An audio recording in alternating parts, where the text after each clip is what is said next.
പുതിയൊരു വീഡിയോയിലേക്ക് എല്ലാവർക്കും സ്വാഗതം. ഇന്നത്തെ റെസിപ്പി ഒരു ഹെൽത്തി സ്നാക്കിൻ്റേതാണ്. ഒരു കപ്പ് ഈന്തപ്പഴവും ബദാമും വാൽനട്ടും കൂടി ഒരു കപ്പും ആണ് എടുത്തിട്ടുള്ളത്. എല്ലാത്തരം നട്ട്സും ഇതുപോലെ ചെയ്യാനായി ഉപയോഗിക്കാം. നട്ട്സ് ഒരു മിക്സിയുടെ ജാറിലിട്ട് പൊടിച്ച് മാറ്റി വയ്ക്കുക. ഈന്തപ്പഴം കഴുകി കുരുകളഞ്ഞ് മിക്സിയുടെ ജാറിലേക്കിട്ട് നല്ലതുപോലെ ചതച്ചെടുക്കുക.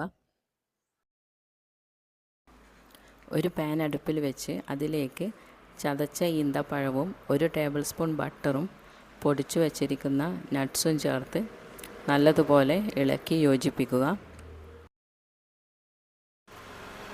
ഒരു നുള്ളു ഉപ്പും ചേർത്ത് ചെറിയ തീയിൽ 2-3 മിനിറ്റ് നേരം ഇളക്കി യോജിപ്പിച്ച ശേഷം സ്റ്റൗ ഓഫ് ചെയ്ത് ഈ മിക്സ് തണുക്കാനായി മാറ്റി വെക്കുക.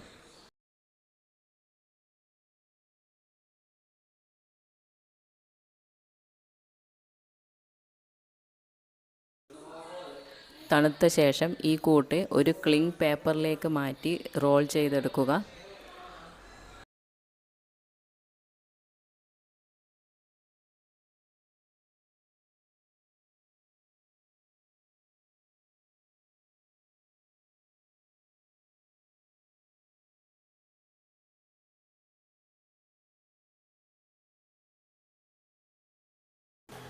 ഈ റോൾ 1 മണിക്കൂർ ഫ്രിഡ്ജിൽ വെച്ചതിന് ശേഷം പുറത്തെടുത്ത് ചെറിയ കഷ്ണങ്ങളായി കട്ട് ചെയ്ത് സെർവ് ചെയ്യുക.